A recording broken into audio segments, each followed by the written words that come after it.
ایک بار پھر ناظرین میں آپ کو خوش آمدید کہتا ہوں۔ رحمت رمضان کی خصوصی براہ راست نشریات ہے اور سحری کا موقع ہے۔ آج تو بس مدینہ مدینہ ایک انتہائی روحانی ماحول اس وقت اس ٹرانسمیشن میں ہوا ہے، میں آپ کو بتا نہیں سکتا۔ اتنا پرکیف ماحول بہت کم میسر آتا ہے، اور کیوں نہ ہو ناظرین کہ بات ہی مدینے کی ہے۔ پروفیسر صاحب آپ کی جانب آ رہا ہوں، لیکن ان مصروں کے ساتھ کہ مدینہ یاد آتا ہے، مدینہ یاد آتا ہے، مدینہ یاد آتا ہے، مدینہ یاد آتا ہے، مجھے فرقت میں رہ رہ کر مدینہ یاد آتا ہے۔ وہ جالی یاد آتی ہے، وہ روضہ یاد آتا ہے، کھڑا ہوتا ہوں جہاں جا کے سلام شوق کو لے کر، وہ موقع یاد آتا ہے، وہ حجرہ یاد آتا ہے۔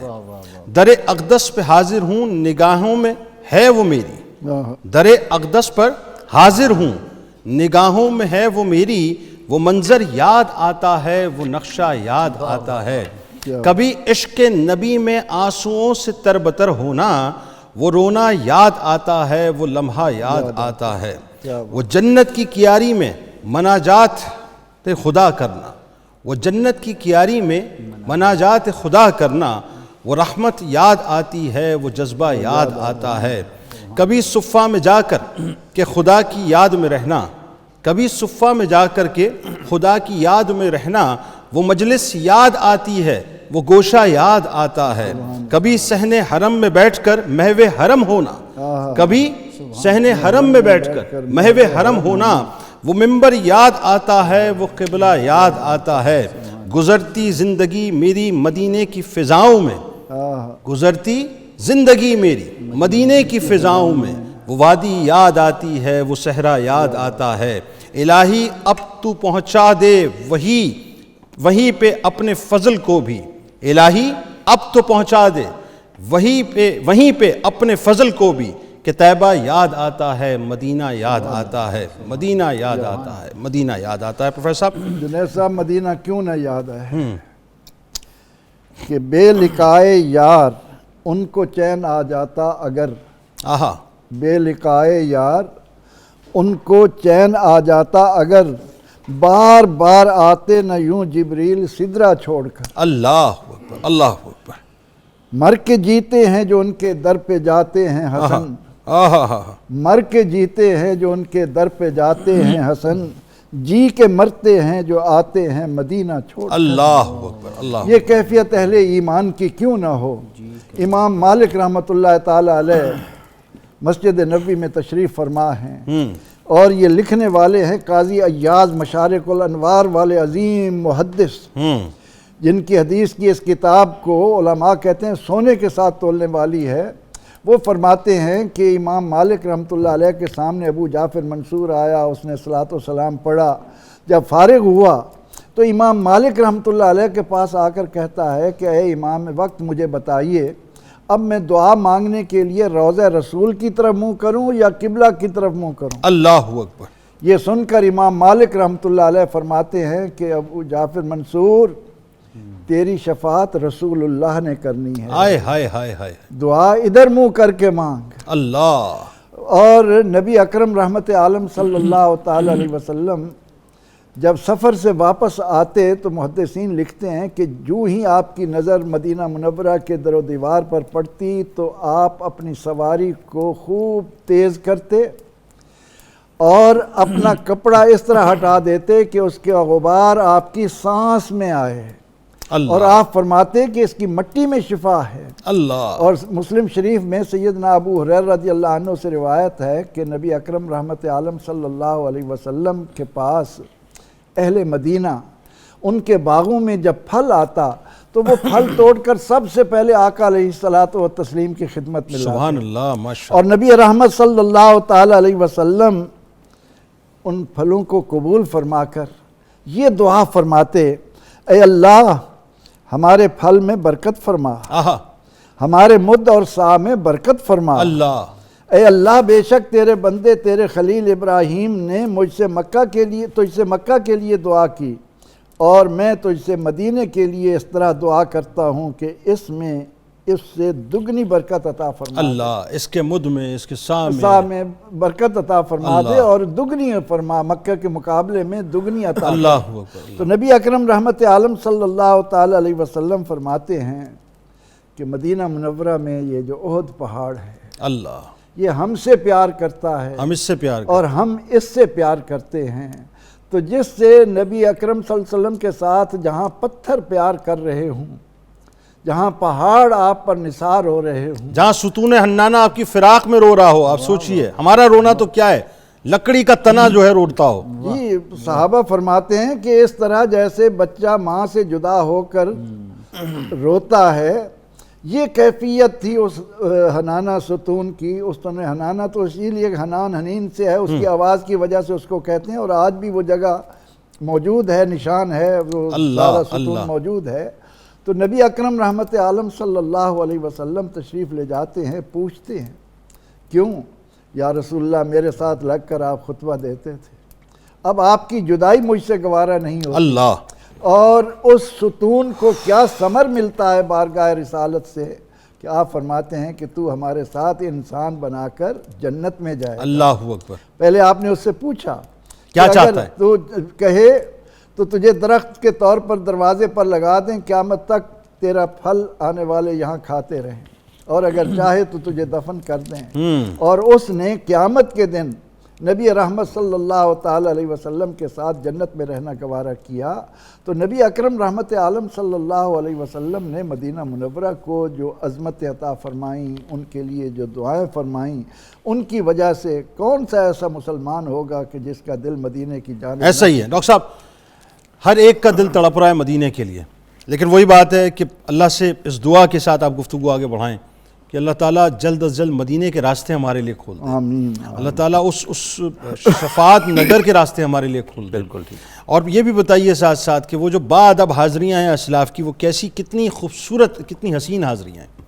روایات تو کافی ہیں۔ بہاؤدین زکریا ملتانی رحمۃ اللہ علیہ کے بارے میں ایک روایت ملتی ہے کہ آپ جب مدینہ شریف جاتے تھے تو آپ یہ کہتے تھے کہ مدینہ کے جو ساغبی ہیں وہ بھی ادب مصطفیٰ سے واقف ہیں، اللہ اکبر۔ اور آپ ایک خاص جگہ پر بیٹھ کر جس طرح وہ بیٹھتے تھے اور وہ ٹک ٹکی باندھ کر روضہ نبوی کو دیکھتے تھے، اللہ اکبر۔ آپ ان کی صفوں میں جا کے بیٹھ کے اسی طرح بیٹھتے تو آپ روضہ نبوی کو دیکھتے تھے۔ اللہ اکبر، اللہ اکبر۔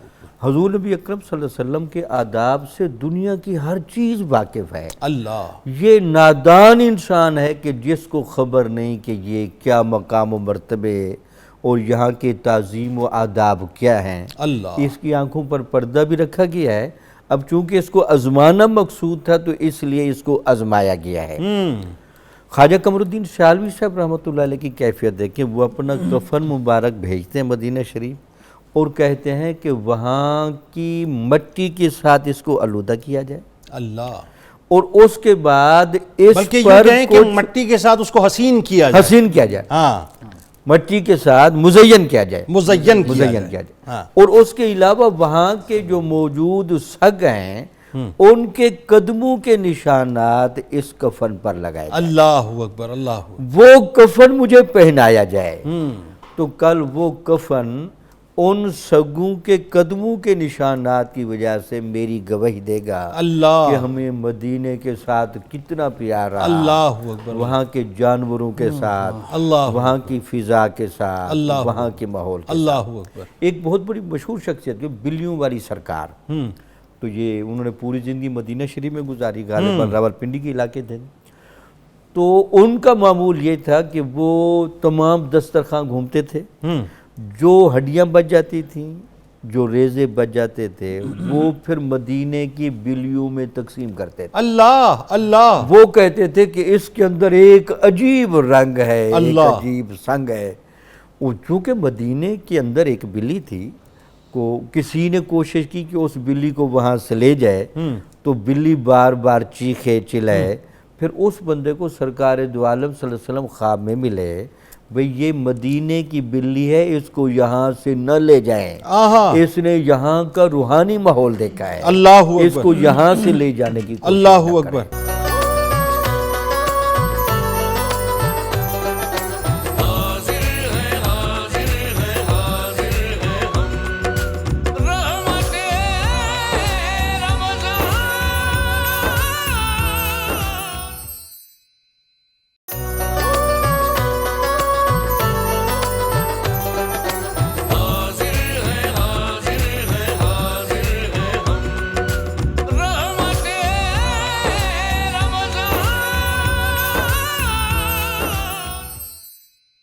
ڈاکٹر صاحب، اب یہ ظاہر ہے ہم نے مسلسل گفتگو کی فضائل مدینہ پہ، فراق مدینہ پہ، ہجر مدینہ پہ اور ادب مدینہ پہ.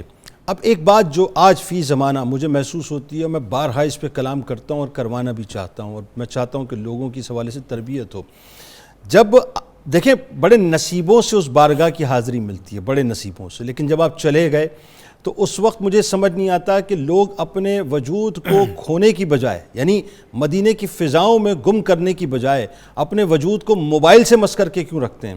اور جس وقت روضہ رسول صلی اللہ علیہ وآلہ وسلم پہ حاضری ہوتے ہیں تو مجھے یقین مانیے میری روح کانپ جاتی ہے کہ جس وقت لوگ پیٹ کر کے سنہری جالیوں کو اپنی سیلفی بناتے ہیں، اپنی ویڈیو بناتے ہیں، یعنی پھر کاہے کا ادب اور کاہے کا مقام اور کاہے کا مرتبہ اور کاہے کی حاضری اور کاہے کی حضوری کیا رہے گی؟ ذرا یہ بتائیے لوگوں کو. بالکل آپ نے درست فرمایا حضرت، کیونکہ اس بارگاہ میں جانے والے لوگ تو اپنی ذات مٹا کے حاضر ہوتے ہیں، جی اپنا فنا کر کے جاتے ہیں.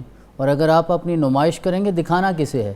اللہ بھی ہر چیز جاننے والا ہے، رسول اللہ بھی ہر چیز جاننے والے ہیں. بالکل ٹھیک ہے. انہیں دکھانے کے لیے تو موبائل کی ضرورت نہیں ہے. بالکل ٹھیک ہے. تو اگر آپ سوشل میڈیا کا وہاں جا کے غیر ضروری استعمال کرتے ہیں اور بے ادبی کے ساتھ کرتے ہیں، جس طرح حضرت نے ارشاد فرمایا کہ جو اصحاب کاف کا سگ ہے جس کا ذکر قرآن میں آیا ہے جنید بھائی، اس کا مقام بڑا بلند ہے، اس کے بیٹھنے کا تعارف میرا رب کروا رہا ہے. تو جو سگ ہو جائے گا مدینے کا، میرا رب اسے کتنا مقام عطا فرمائے گا. لہٰذا اس ذات کی بارگاہ میں تو اپنا تعارف کروانے کی ضرورت نہیں، وہ علیم بذات صدور ہے. سرور کائنات کی بارگاہ میں حاضر ہونے کا مقصد کیا ہے؟ اگر یہ سمجھ آ جائے نا تو پھر انسان اس نمود و نمائش سے تو دور رہے گا.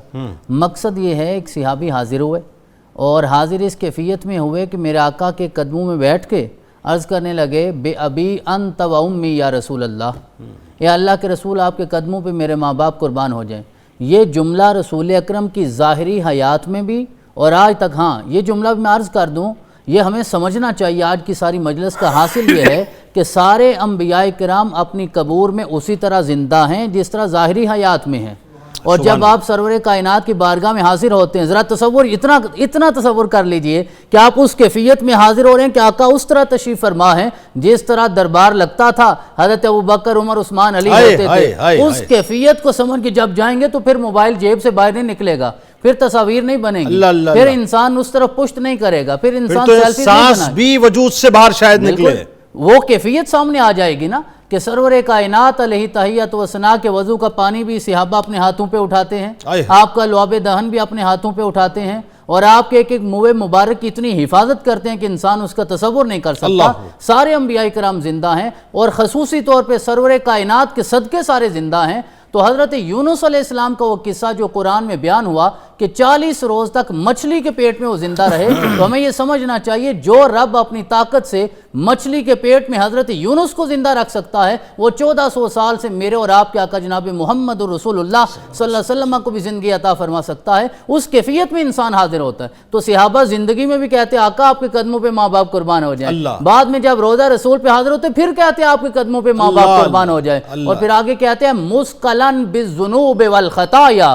آقا میں اس کیفیت میں آیا ہوں، یہ ہمیں سمجھانے کے لیے بولا گیا نا، آقا میں اس کیفیت میں آیا ہوں کہ گناہوں میں لتھڑا ہوا ہوں، میں خطائیں کر کے آیا ہوں، گناہ لے کے آیا ہوں، اور میرے پاس ہے کچھ نہیں. آیا کیوں ہوں؟ مستشفعن بکا الی ربکا، تاکہ میں آپ کے ذریعے آپ کے رب کی بارگاہ میں ایک شفیع پیش کر سکوں، آپ کی شفاعت لے کر آیا ہوں. یہاں ربکا کے لفظ ہیں، یہ نہیں کہا کہ اپنا رب، یہ نہیں کہا کسی اور کا رب، آپ کا رب، کیونکہ قرآن کا اسلوب ہے رب کو سمجھنا ہے تو محمد رسول اللہ کے واسطے سے سمجھنا ہے.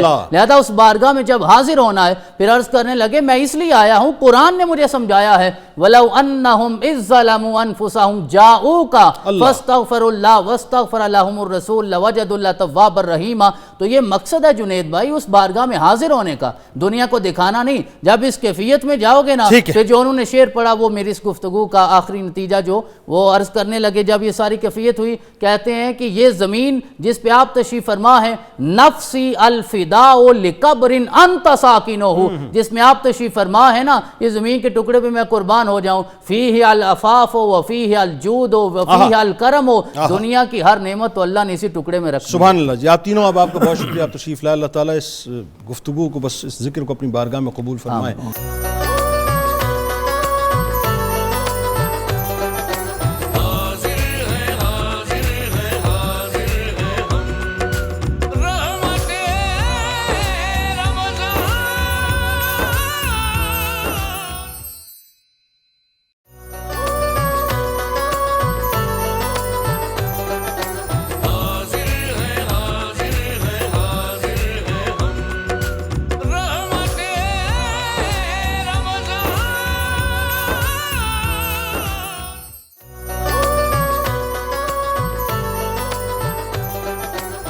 خوش آمدید خواتین و حضرات، ایک بار پھر میں حاضر خدمت اور قصص القرآن آپ کا پسندیدہ سیگمنٹ ہے حضرت یوسف علیہ السلام کے حوالے سے، یعنی ان کے قصے کے حوالے سے کل گفتگو ہو رہی تھی، اور جہاں ہم پہنچے تھے ناظرین وہ موقع وہ تھا کہ جہاں زلیخا نے حضرت یوسف علیہ السلام پر تہمت لگائی تھی اور صدر دروازے پہ دونوں موجود تھے. ایگزیکٹلی اسی وقت عزیز مصر وہاں پر آ گیا. اس کے بعد کیا ہوا وہ آپ سے انشاءاللہ میں عرض کرتا ہوں، یعنی اللہ تعالیٰ نے کس طرح سے اپنے نبی کی ناموس کی حفاظت فرمائی. آئیے سلسلے کا آغاز وہیں سے کرتے ہیں اور میرے ساتھ رہیے گا. اس کی وجہ یہ ہے کہ اب وہ آہستہ آہستہ وہ مقام ہے ناظرین جسے دنیا نے دیکھنا ہے کہ حضرت یوسف علیہ السلام کو اللہ تبارک و تعالیٰ نے کیا رتبہ کیا مقام عطا کیا. پھر وہ جو خواب آپ نے بچپن میں دیکھا تھا کہ 11 ستارے اور ایک سورج اور ایک چاند آپ کو سجدہ کر رہے ہیں، ابھی وہ موقع بھی آنا ہے.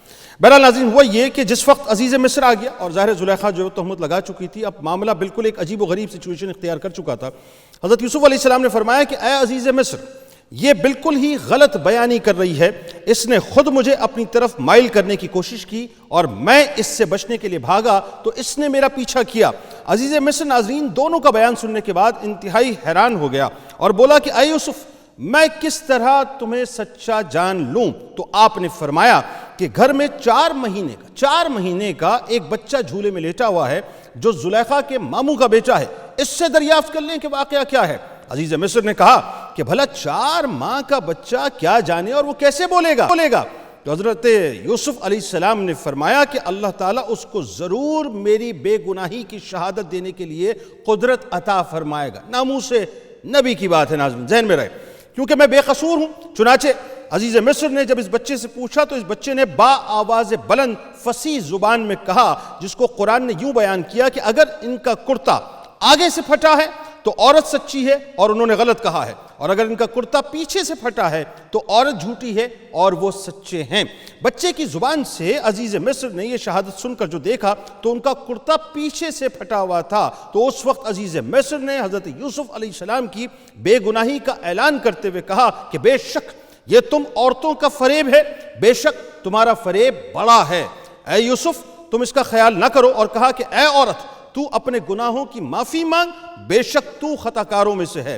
پھر زلیخا کے مشورے سے عزیز مصر نے حضرت یوسف علیہ السلام کو قید خانے میں بھجوا دیا. اس طرح ناظرین اچانک حضرت یوسف علیہ السلام عزیز مصر کے شاہی محل سے نکل کر جیل خانے کی کوٹری میں چلے گئے، اور آپ نے جیل میں پہنچ کر یہ کہا کہ اے اللہ یہ قید خانے کی کوٹری مجھے اس بلا سے زیادہ محبوب ہے جس کی طرف زلیخا مجھے بلا رہی تھی.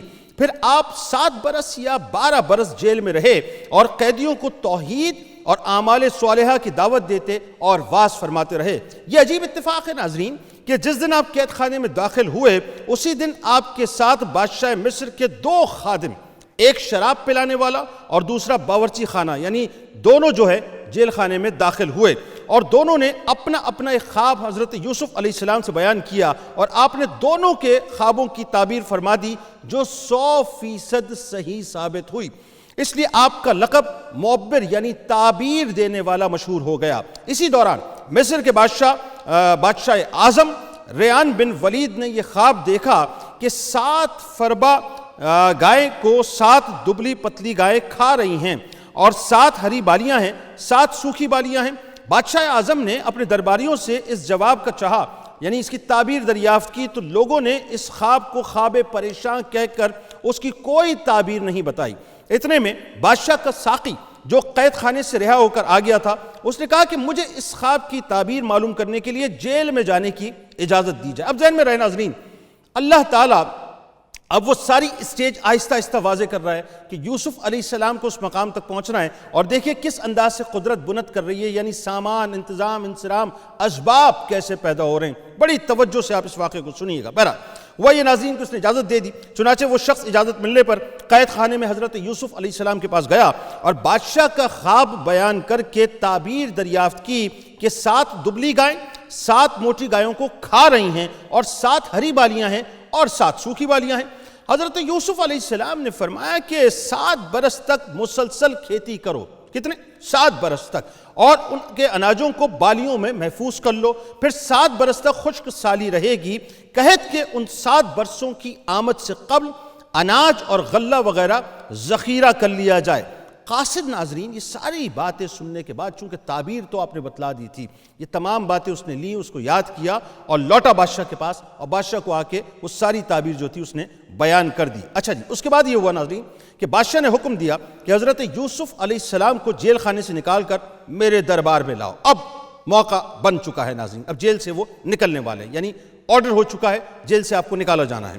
قاصد رہائی کا پروانہ لے کر جیل خانے پہنچا تو آپ نے فرمایا کہ پہلے زلیخا اور دوسری عورتوں کے ذریعے میری بے گناہی اور پاک دامنی کا اظہار کرا لیا جائے، اس کے بعد ہی میں جیل سے باہر نکلوں گا۔ یہاں ناظرین رک کے میں ایک بات کہنا چاہتا ہوں، دیکھیے یہ ہو سکتا تھا یوسف علیہ السلام کو، ظاہر ہے 7 برس یا 12 برس کے بعد اگر آپ کو رہائی مل رہی ہے تو اس سے زیادہ اور کیا چاہیے تھا، لیکن وہی بات ہے ناظرین، نبوت کی شان اور ہوتی ہے، اسپاٹ نہ رہے تاریخ میں، پہلے تو اس اسپاٹ کو پورا کلین کیا جائے، جو زلیخا نے جس طرح سے کیا اس کو باقاعدہ وہ اعلان کرے، وہ تمام عورتیں اعلان کرے کہ ہم نے غلط کیا ہے، یہ بے گناہ ہے، یعنی دامن مکمل طور پہ نیٹ اینڈ کلین ہو جائے، پاک ہو جائے، اس کے بعد یوسف علیہ السلام باقاعدہ دربار میں آئیں گے۔ بہرحال ناظرین، چنانچہ بادشاہ نے آپ کی بات کی تحقیق کرائی تو تحقیقات کے دوران زلیخا نے اقرار کر لیا کہ میں نے خود ہی حضرت یوسف علیہ السلام کو پھسلایا تھا، خطا میری ہے۔ حضرت یوسف علیہ السلام سچے اور پاک دامن ہیں، پاک دامن ہیں۔ اس کے بعد بادشاہ نے حضرت یوسف علیہ السلام کو دربار میں بلا کر کہہ دیا کہ آپ ہمارے معتمد اور ہمارے دربار کے معزز ہیں۔ حضرت یوسف علیہ السلام نے فرمایا کہ آپ زمین کے خزانوں کے انتظامی امور اور حفاظتی نظام کے انتظام پر میرا تقرر فرما دیں، یعنی پورا نظام اب میں سنبھالوں گا۔ بادشاہ نے خزانے کے انتظام، معاملہ اور جتنا بھی ملک کا نظام اور انصرام ہے، پورا شعبہ، کمپلیٹ شعبہ، یعنی یوں سمجھ لیجئے کہ کمپلیٹ جو ایڈمنسٹریشن ہے مصر کی وہ آپ کو دے دی۔ اس طرح ناظرین ملک کے مصر کی حکمرانی کا اقتدار آپ کو مل گیا۔ اس کے بعد آپ نے خزانوں کا نظام اپنے ہاتھ میں لے کر 7 سال تک کھیتی کا پلان چلایا اور اناجوں کو بالیوں میں محفوظ رکھا، یہاں تک کہ قحط اور خشک سالی کا دور شروع ہو گیا، ہر طرف قحط سالی چھا گئی تو پوری سلطنت کے لوگ غلے کی خریداری کے لیے مصر آنا شروع ہو گئے اور آپ نے غلوں کی فروخت شروع کر دی۔ یعنی یہاں پہ میں ایک اور بات آپ کو سمجھاؤں، آپ ذرا غور کیجئے گا، ایک تو آپ ممتاز معبر، ظاہر ہے خوابوں کی تعبیر کا فن اللہ تعالیٰ نے آپ کو عطا کیا، دوسرا آپ ماہر معاشیات تھے ناظرین، اکنامکس کے آپ ماہر تھے۔ آپ نے بیسیکلی بتایا کہ یعنی سمجھ لیجئے کہ کوئی اگر معیشت ٹراما میں آ جائے یا کوئی معیشت جو ہے اگر ڈوبتی ہوئی ہو، اس کی کشتی ڈوبتی ہوئی ہو تو پھر اسے کنارے کیسے لگایا جائے گا، آپ نے وہ تمام تر جو امور اکنامکس کے ہیں ناظرین، یا یوں کہیے کہ ایک ماہر معاشیات کے جو امور تھے جو اسے سمجھنے چاہیے، سمجھانے چاہیے یا اس پر عمل کروانا چاہیے، ایگزیکٹلی آپ نے اسی انداز سے حکومت کو رن کیا۔ بہرحال اسی سلسلے میں ناظرین آپ کے جو بھائی لوگ تھے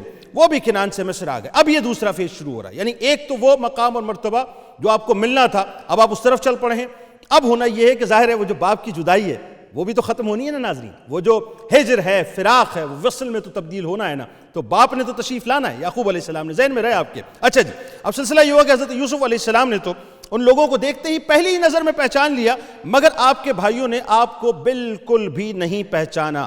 آپ نے ان لوگوں کو غلہ دے دیا اور پھر فرمایا کہ تمہارا ایک بھائی بنیامین جو ہے آئندہ اس کو بھی اپنے ساتھ لے آنا، اگر تم لوگ آئندہ اس کو نہ لائے تو تمہیں غلہ نہیں ملے گا۔ بھائیوں نے جواب دیا کہ ہم والد کو رضامند کرنے کی کوشش کریں گے۔ اب کیسی عجیب بات ہے ناظرین، یعنی بھائیوں نے یہ سوال نہیں کیا کہ آپ بنیامین کو جانتے کیسے ہیں، بھئی آپ یہ تو بتائیں نا، آپ تو مصر میں بیٹھے ہوئے ہیں، وہ کنعان میں ہیں، آپ کہہ رہے ہیں بنیامین کو لے آنا، پہلے تو ہمیں اس بات کا جواب دیں کہ بنیامین کو آپ جانتے کیسے ہیں۔ لیکن وہی بات ہے، قدرت نے جو بنت کی ہے وہ تو ہونا ہے ناظرین۔ آئیے کیسے ہو رہا ہے آپ کو بتاتے ہیں کہ بھائیوں نے جواب دیا کہ ہم والد کو رضامند کرنے کی کوشش کریں گے۔ پھر حضرت یوسف علیہ السلام نے اپنے غلاموں سے کہا کہ تم ان کی نقدیوں کو ان کی بوریوں میں ڈال دو، تاکہ یہ لوگ جب گھر پہنچ کر ان نقدیوں کو دیکھیں تو امید ہے کہ ضرور یہ لوگ واپس لوٹ آئیں، کیونکہ وہ نیچر جانتے تھے اپنے بھائیوں کی کہ یہ لالچی طبیعت کے حریص ہیں، یہ یقیناً نقدی کے لیے واپس آئیں گے۔ بہرحال انہوں نے وہی کام کیا۔ چنانچہ ناظرین جب یہ لوگ اپنے والد کے پاس پہنچے تو کہنے لگے، ابا جان اب کیا ہوگا؟ عزیز مصر نے تو کہہ دیا ہے کہ جب تک تم لوگ بنیامین کو ساتھ لے کر نہ آؤ گے تو تمہیں غلہ نہیں ملے گا، لہذا آپ بنیامین کو ہمارے ساتھ بھیج دیں تاکہ ہم ان کے حصے کا غلہ لے لیں، اور آپ اطمینان رکھیں۔ چونکہ ان کے ذہن میں تھا یہ یوسف علیہ السلام کے ساتھ ہم نے کیا کیا تھا، تو ظاہر ہے اس ڈر کے مارے وہ بات بھی کر رہے تھے اور کنونس بھی کرنا تھا، بھروسہ بھی دینا تھا حضرت یعقوب علیہ السلام کو۔ تو آپ کو کہتے ہیں کہ آپ اطمینان رکھیں، ہم لوگ ان کی حفاظت کریں گے۔ اس کے بعد ناظرین جب ان لوگوں نے اپنی بوریوں کو کھولا تو حیران و ششدر رہ گئے کہ ان کی رقمیں اور نقدیاں ان کی بوریوں میں موجود تھیں۔ یہ دیکھ کر برادران یوسف نے پھر اپنے والد سے کہا کہ اے ابا جان، اس سے بڑھ کر اچھا سلوک اور کیا چاہیے؟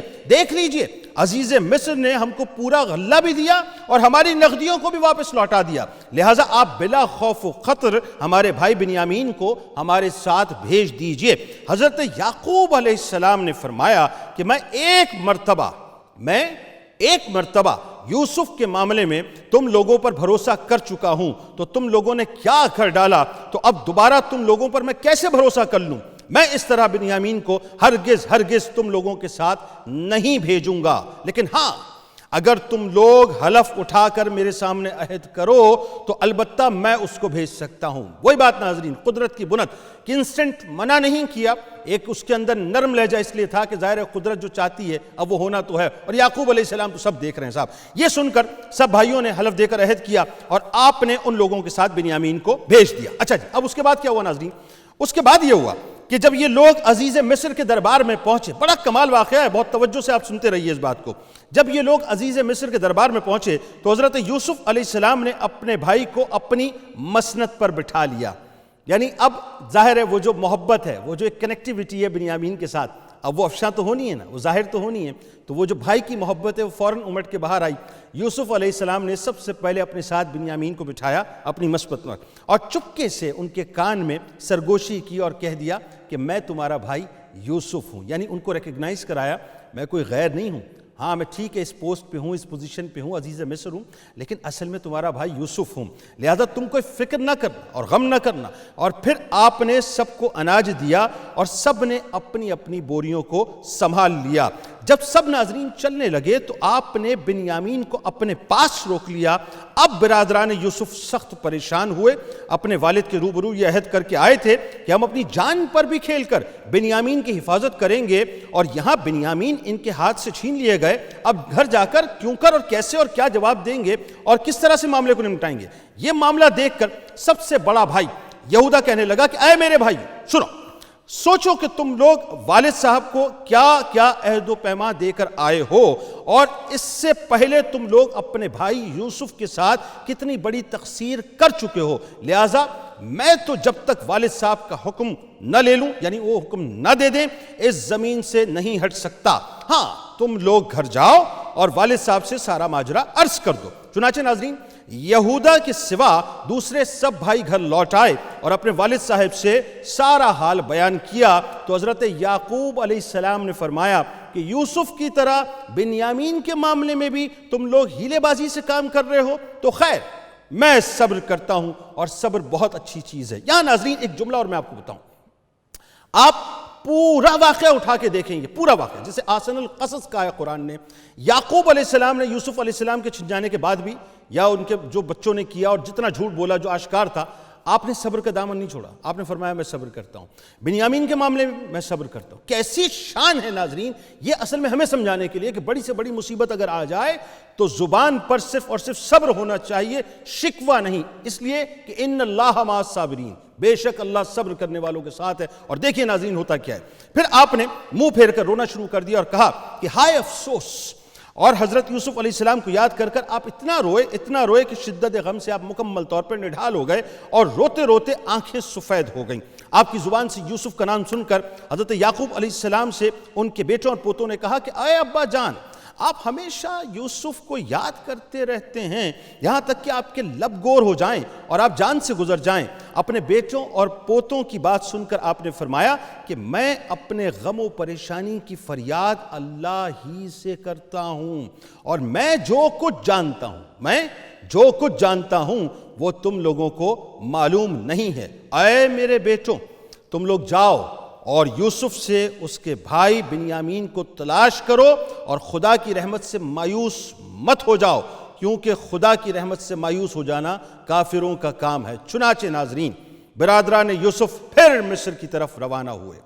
اب اس کے بعد کیا ہوا یہ انشاءاللہ میں زندگی رہی تو کل آپ کو بتاؤں گا. بڑا لطف واقعہ ہے ناظرین، بہت کچھ ہے اس کے اندر. یہاں حسد بھی ہے، یہاں عفو درگزر بھی ہے، یہاں پر چالاکیاں بھی ہیں، مکر و فریب بھی ہے، جعلسازیاں بھی ہیں، دل میں بغض بھی ہے، تو وہاں پر معاف کرنے کی انتہا بھی ہے. اور یہاں پر ناظرین وہی بات ہے، غلامی سے لے کر اس مرتبے تک کا سفر ہے، تو ساتھ ساتھ باپ اور بیٹے کی اتنی حسین محبت ناظرین.